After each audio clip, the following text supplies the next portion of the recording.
ভাই তোমাদের ফান্ডার মাঝে কাম 10 ঘন্টা ডিউটি 1400 স্যালারি, সপ্তাহে একদিন বন্ধ, ওভার টাইম আছে। এখন যাইবা সাথে সাথে 2 বছর এগ্রিমেন্ট পেপার করে দিবে, 1 মাসের ভিতরে কাফালা। ওকে, ফান্ডায় কাম দিলে করবা তো?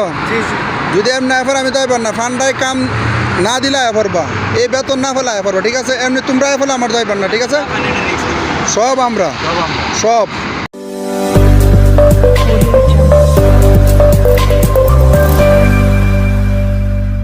এই যে মানুষগুলোকে দেখতেছেন, এই মানুষগুলোকে কিন্তু একজন থার্ড পার্সন ব্যক্তি, তিনি কিন্তু একটা কোম্পানিতে কাজ দিতেছে, বললো কিন্তু পান্ডা কোম্পানি। তো সে কিন্তু একজন থার্ড পার্সন ব্যক্তি। তো সে থার্ড পার্সন ব্যক্তি হিসেবে তার করণীয়টা কি করে আপনাদেরকে আমি একটু বিস্তারিত। তো আনার পরে তারপরে সে চেষ্টা করবে যে একটা কোম্পানির সাথে কথা বললেন যে আমার 5টা লোক আছে, আমার 10টা লোক আছে, তুই নিবি কিনা, যদি নেস তো আমার এই 5টা লোককে তুই নিয়ে কাজ কর। এখন কোম্পানির সাথে হয়তো এইভাবে কথা হইতে পারে যে তাদেরকে কাফালা করবে, আকামা বানায়ও দিতে পারে, তাদেরকে পার্মানেন্ট কাজ করেও দিতে পারে। কিন্তু 100-র মধ্যে 80% প্রবাসীর ক্ষেত্রে কি হইতেছে, তারা যে থার্ড পার্সন ব্যক্তি বা দালালে যে তারা আইনা দেশ থেকে, তারা এই সৌদি আরবের মাটিতে আইনা যে তাকে অন্য কোনো আরেকজন পার্সনের কাছে বা আরেকজন কোম্পানির কাছে দেওয়ার পরে যে তাকে বলতেছে যে আমার ব্যক্তিটাকে নিয়ে কাফালা কর, কাজ দে। এখন ওই ব্যক্তির যে কাফালা হবে কিনা এটা নিশ্চয়তা কিন্তু 100-র মধ্যে 80% লোকই এটা থেকে বঞ্চিত হয়, তাদেরকে কাফালা করে না, আকামা দেয় না, এমনকি বেতন নিয়েও আটকাটকি করে।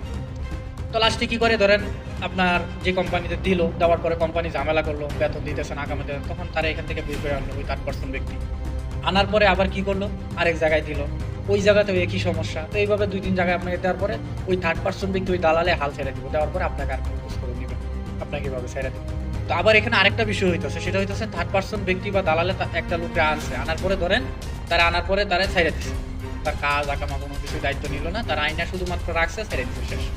তখন ওই ব্যক্তিটার কি দশা হবে? ওই ব্যক্তিটা তখন কি করে, তখন সে আরেকটা দালাল ধরার চেষ্টা করে, আরেকটা দালাল খোঁজার চেষ্টা করে। তখন ওই দালালের কাছে গিয়ে বলে যে ভাই আমার তো কাজ কাম নাই, আমার দালাল আইনা ছেড়ে দিচ্ছে, আমার একটা কাজের ব্যবস্থা করে কাফালা সহ।